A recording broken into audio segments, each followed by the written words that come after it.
It's all right.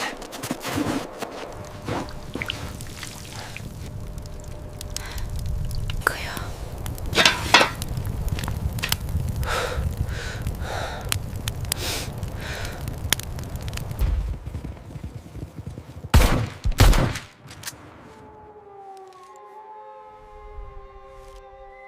Stillwater Valley, Colorado Territory, December 24, the 1879.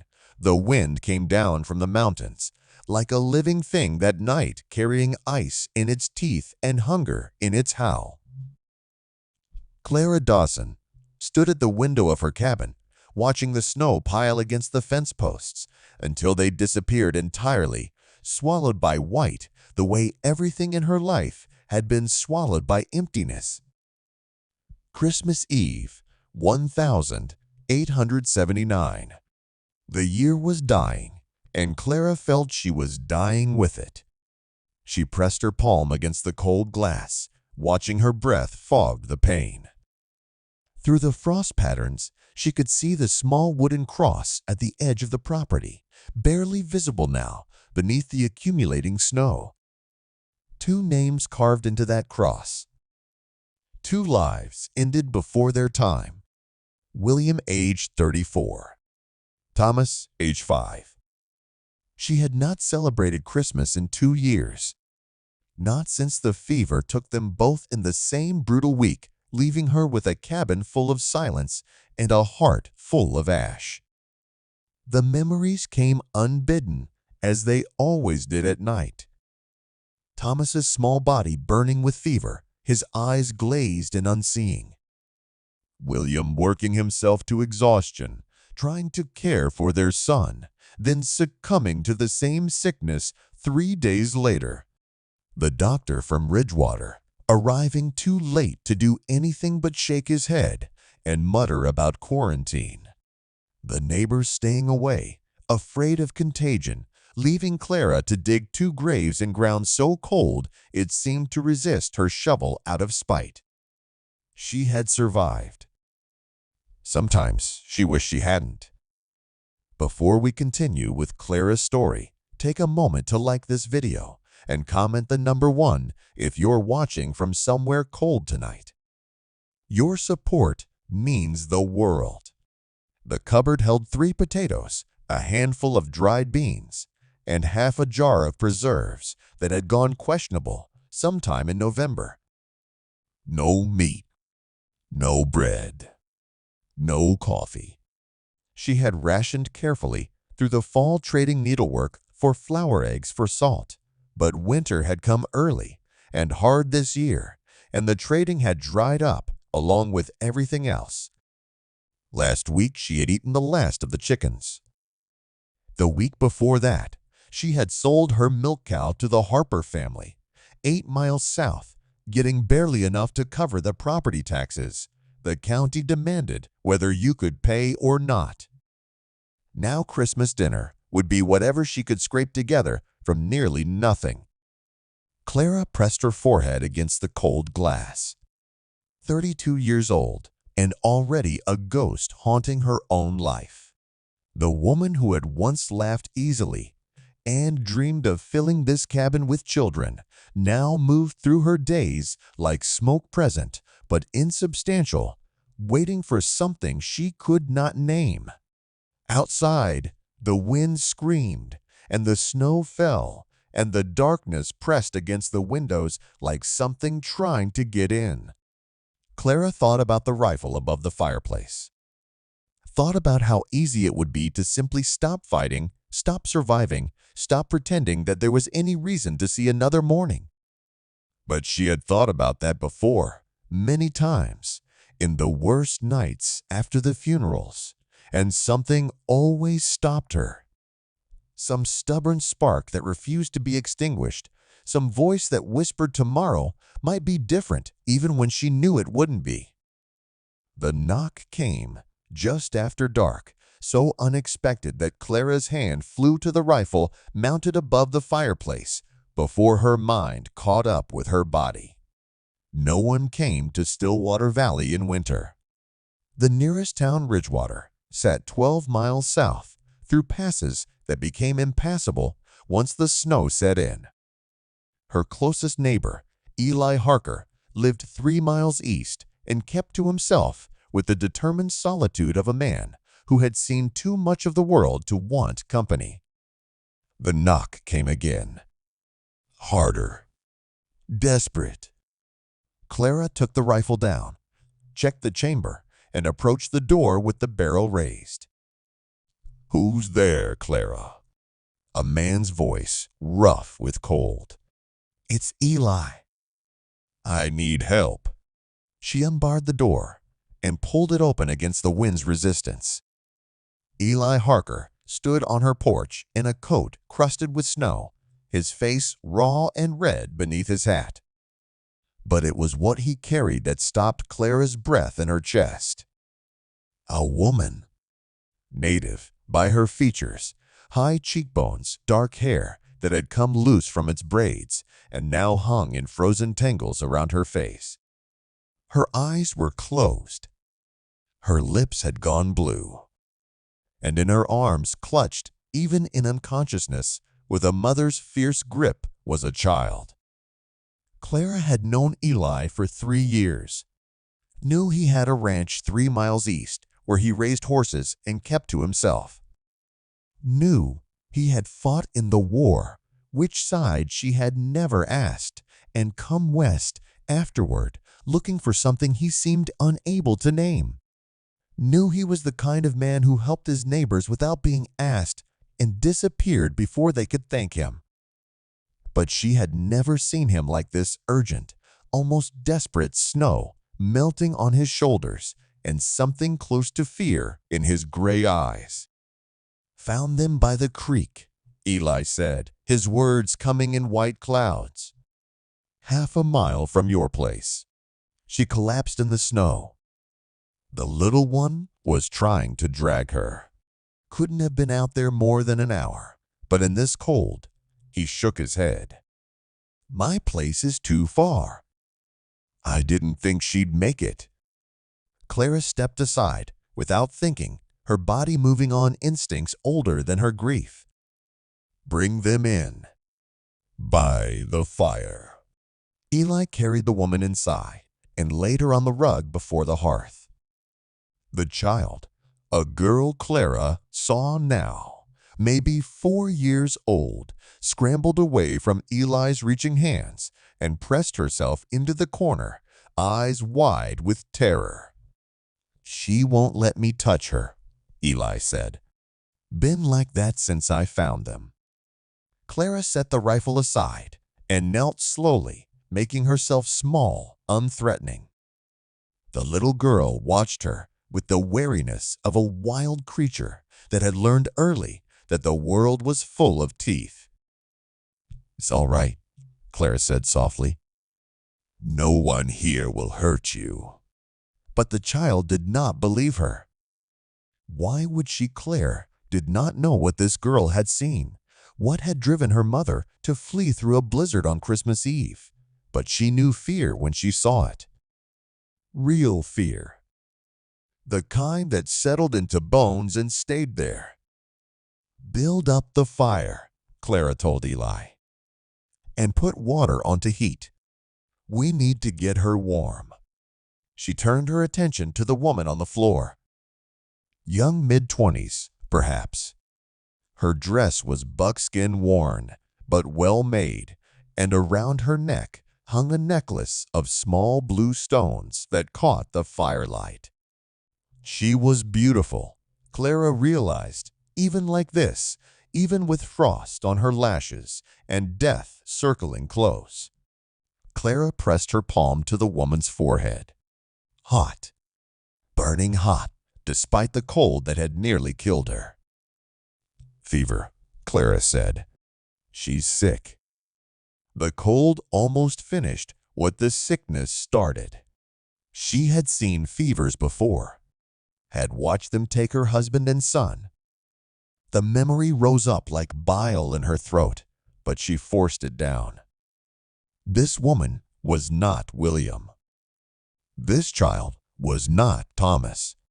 This was a different night, a different story, and maybe it could have a different ending.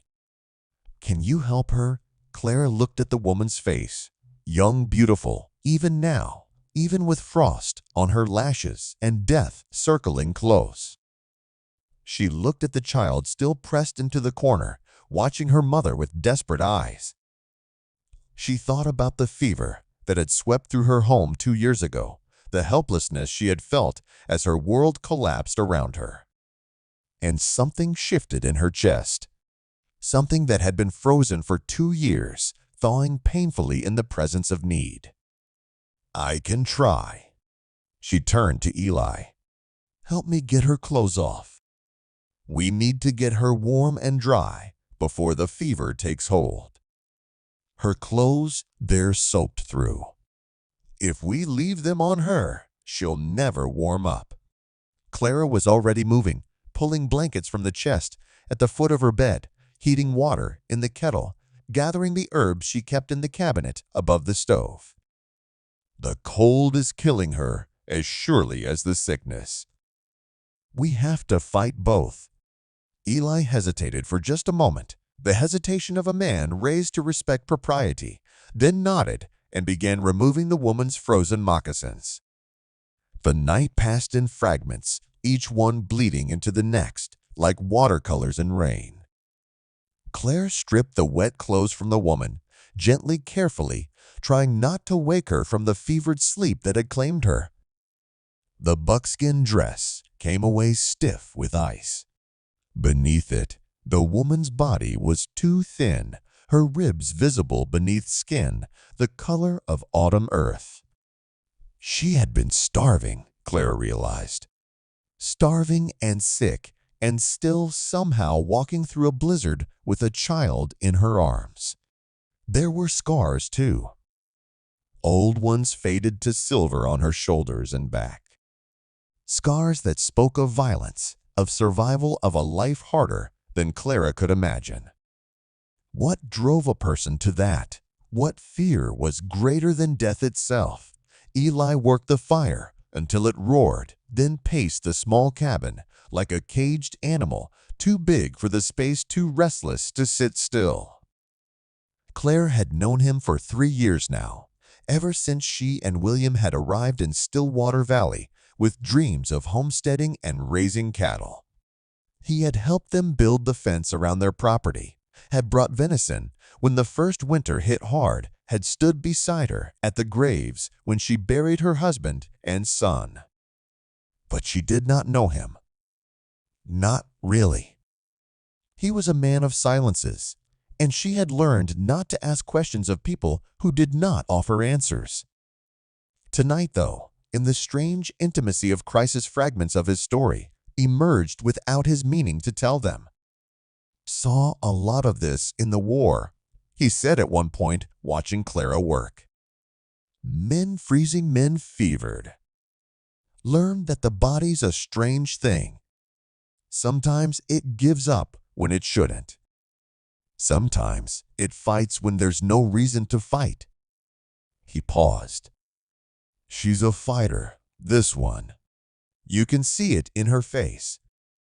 You were a soldier medic. Union Army 3rd Colorado Cavalry." His voice was flat, offering the information without pride or shame.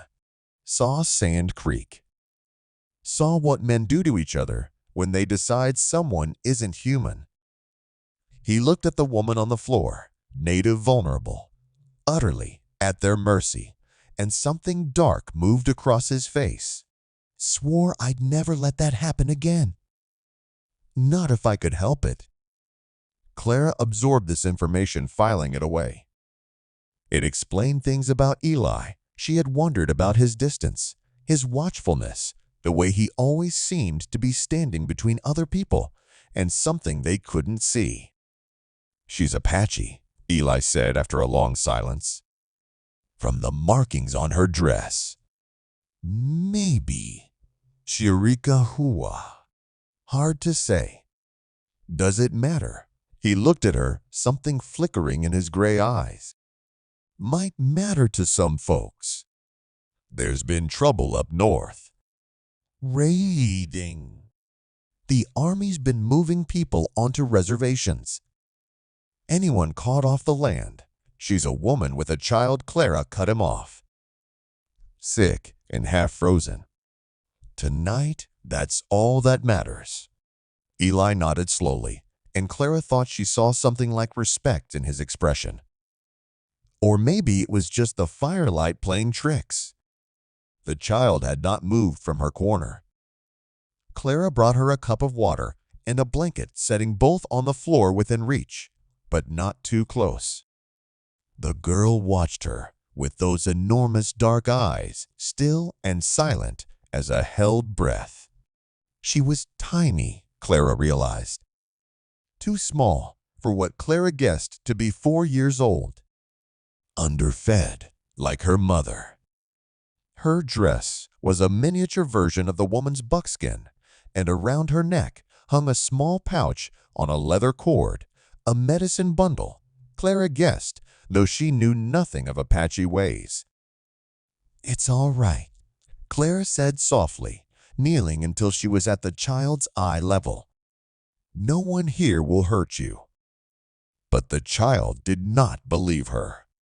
Why would she? Clara did not know what this girl had seen, what had driven her mother to flee through a blizzard on Christmas Eve, but she knew fear when she saw it. Real fear. The kind that settled into bones and stayed there.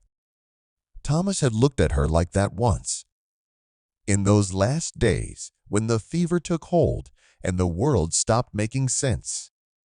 He had looked at her with eyes full of terror, asking why she couldn't make it stop, why she couldn't make him better, and Clara had had no answers to give him. The memory threatened to pull her under. She forced it back, forced herself to stay present in this moment, with this child who was still alive, who could still be saved. Your mother is going to be all right, Clara said, not knowing if it was true, but saying it anyway, because children needed lies, sometimes needed hope, even when hope was thin as winter ice. You're safe here. The girl said nothing. But after Clara turned away, she heard the soft sound of the blanket being pulled close and something in her chest unclenched just slightly. By midnight, the woman's fever had climbed higher. She thrashed in her sleep, speaking words Clara did not understand Apache. She assumed, or maybe Spanish, the sounds blurring together in delirium. Her skin burned beneath Clara's hands as she pressed cool cloths to her forehead, her neck, her wrists. She needs a doctor, Eli said from somewhere behind her. The nearest doctor is in Ridgewater.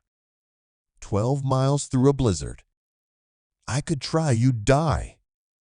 And then she'd die anyway, and I'd be left to bury 3 more people I couldn't save.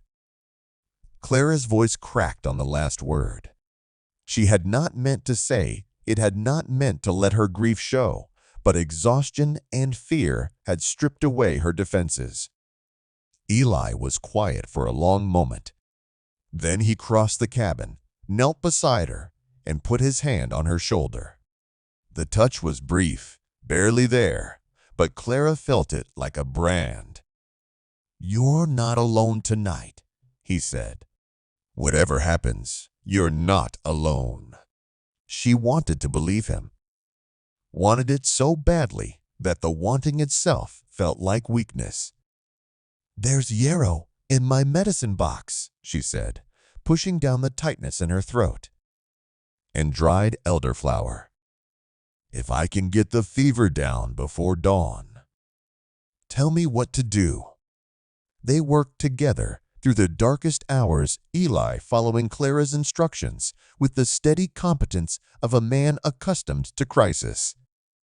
She made poultices from the herbs she had gathered last summer, pressed them to the woman's chest and throat.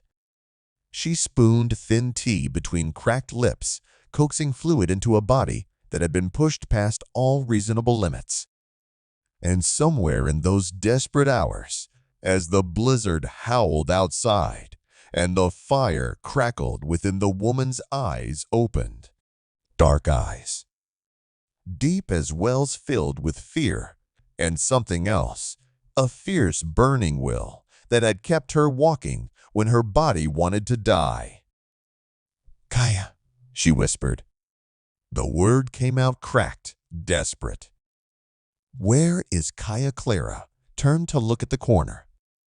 The little girl had fallen asleep beneath the blanket, her small body curled tight as a fist, but at the sound of her name, she stirred. "She's here," Claire said. "She's safe. You're both safe." The woman's eyes found her daughter, and the tension in her face eased just slightly. Then her gaze moved to Clara, studying her with an intensity that felt like being read. "Who are you?" "My name is Clara. Clara Dawson. This is my home." "Why did you help us?" It was a strange question, Clara thought. Or maybe it wasn't strange at all. If you were a woman running through a blizzard, expecting only cruelty from the world.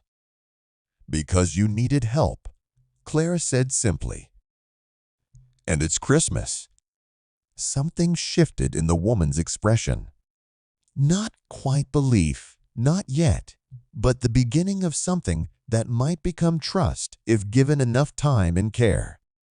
"I am Nalin," she said. "My daughter is Kaya.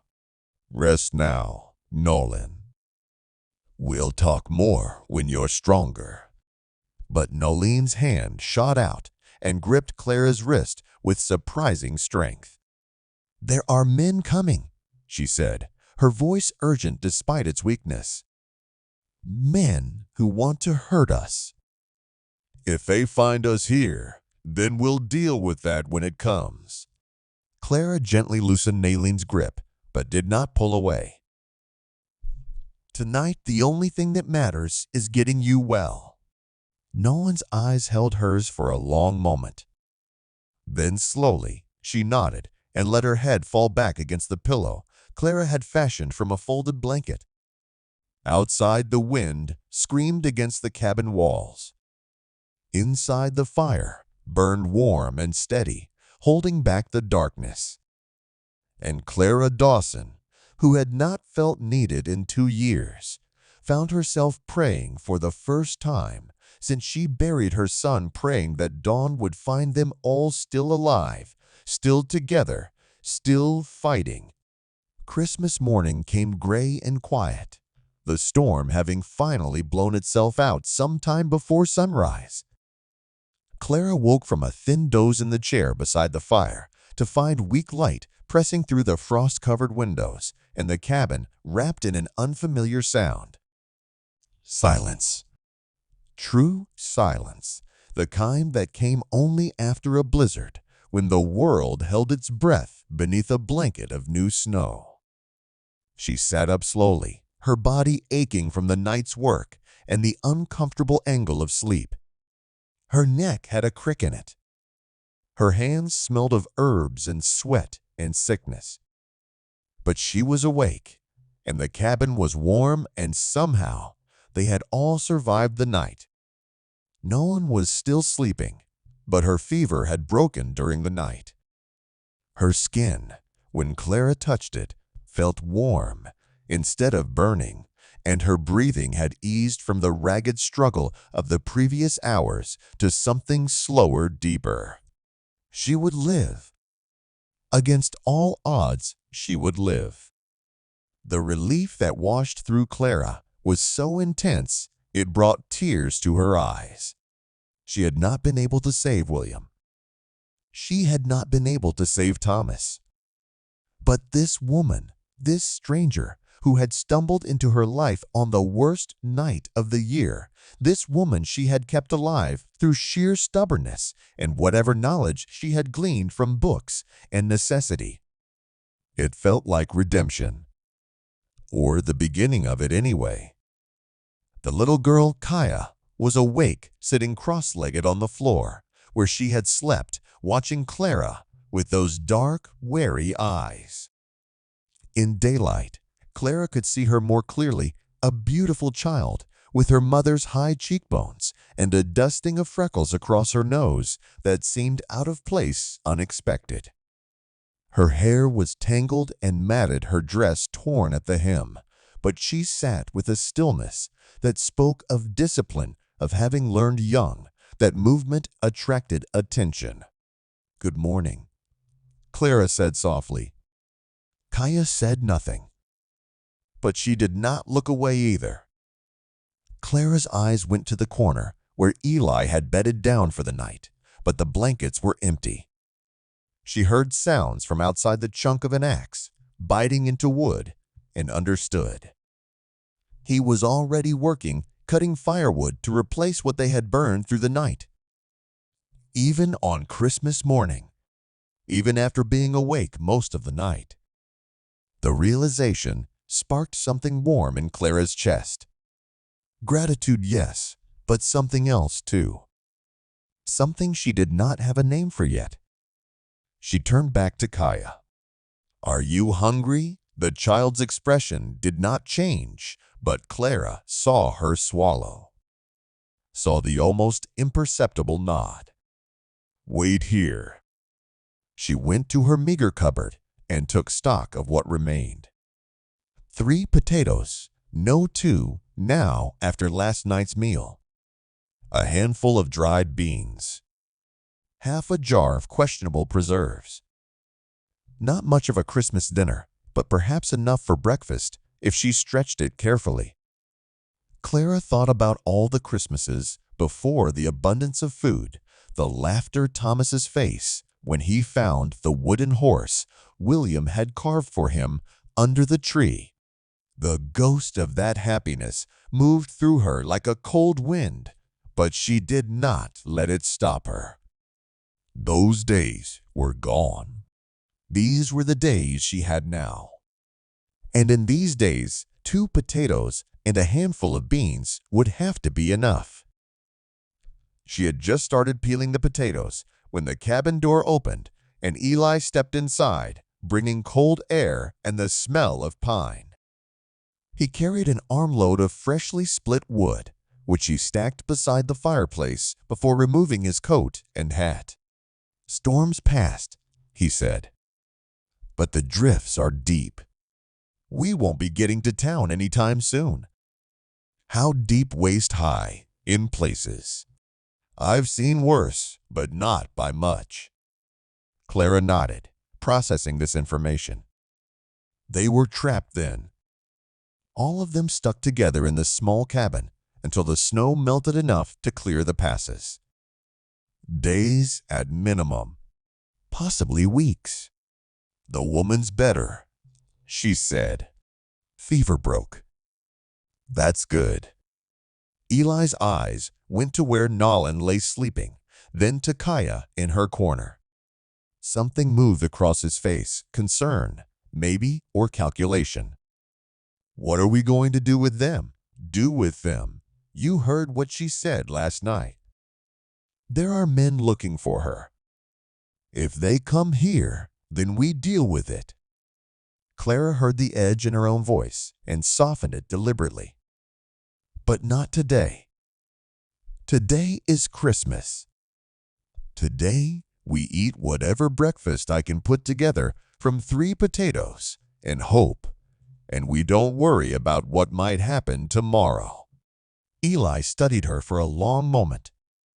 Then, unexpectedly, he smiled. It transformed his face. That smile softened the hard lines, brought light to the gray eyes. Clara realized she had never seen him smile before. Not once in 3 years.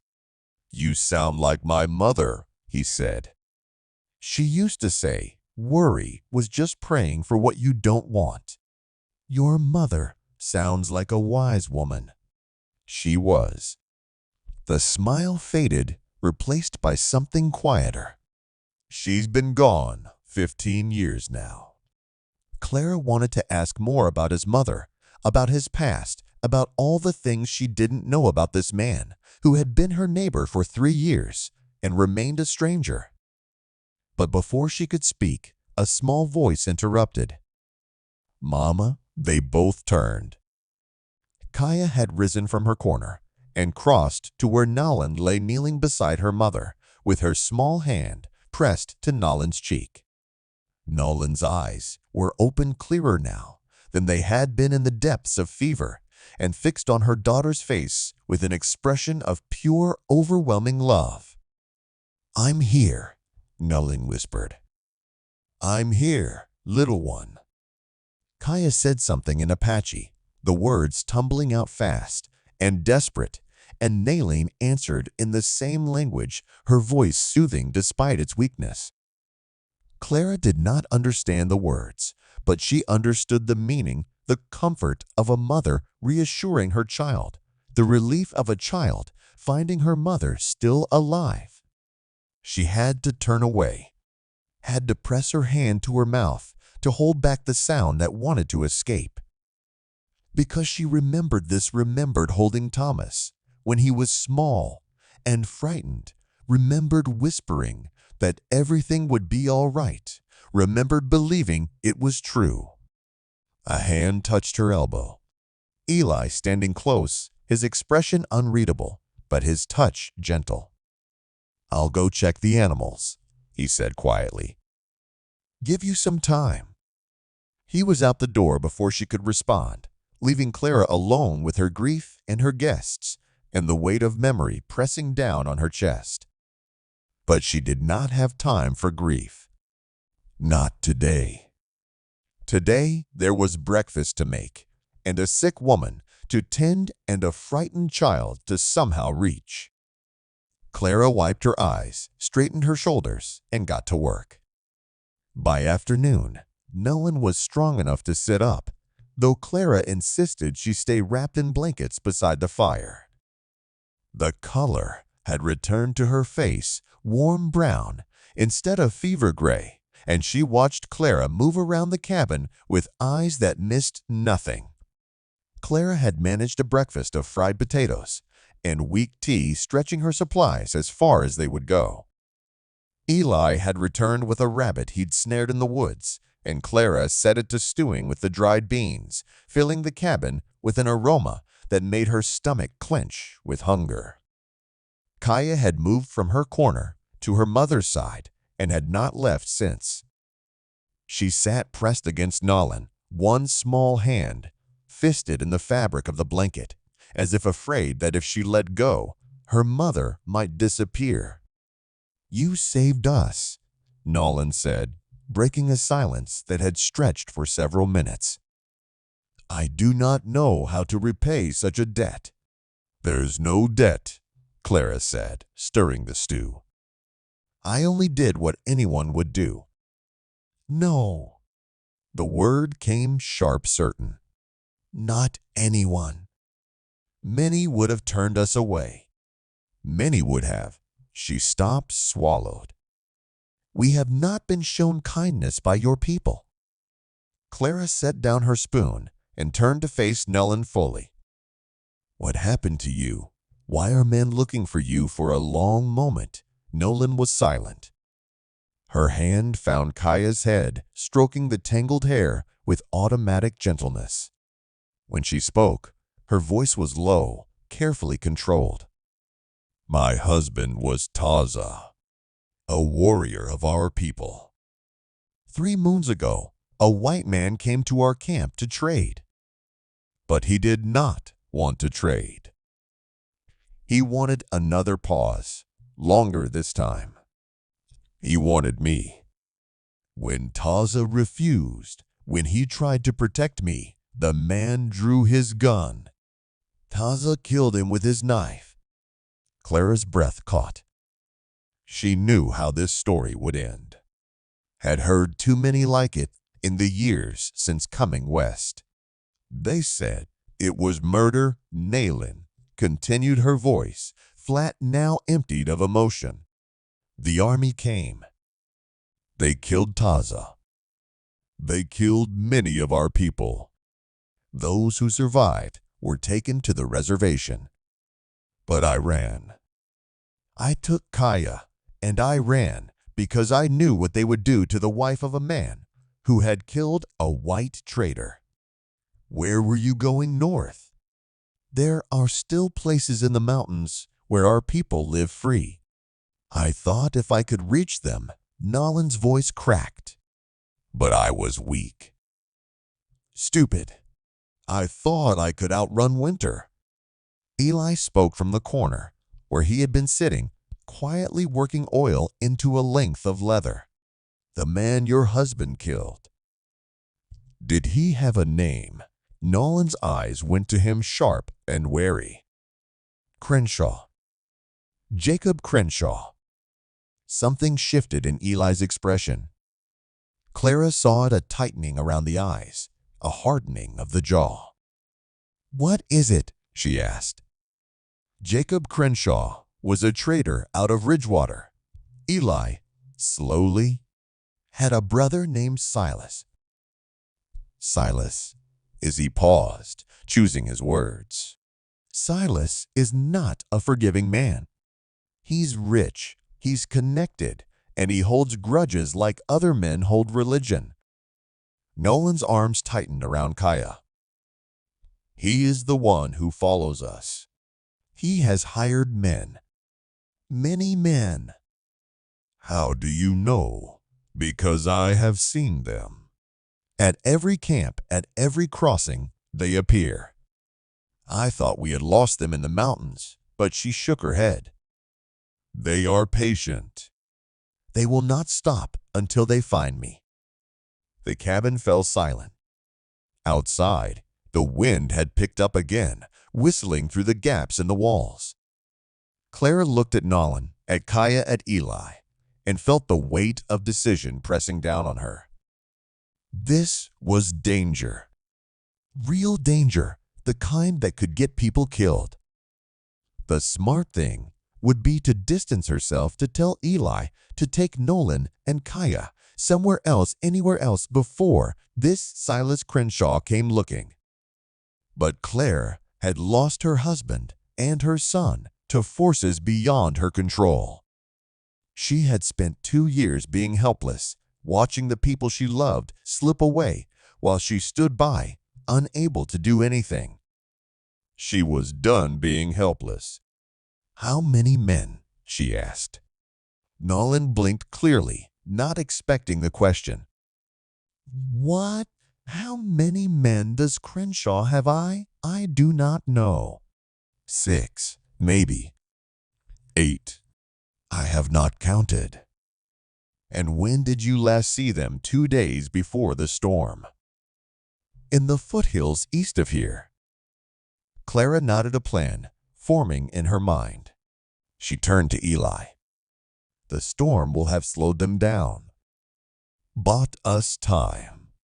How long until the pass is clear enough for horses? Eli considered.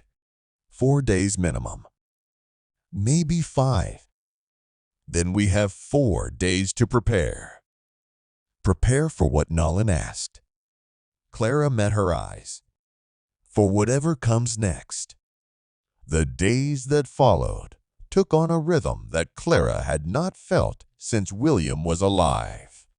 There was work to do, always work to do, when winter trapped you in a cabin with dwindling supplies and uncertain danger on the horizon. Eli hunted. Each morning, before dawn, he took his rifle and disappeared into the white wilderness, returning hours later with whatever the land would give. Rabbit, squirrel, once a young deer that they butchered in the snow and hung in Clara's cold cellar. He said little, but his presence filled the cabin with a quiet steadiness that Clara found herself relying on more than she wanted to admit. She noticed other things about him too.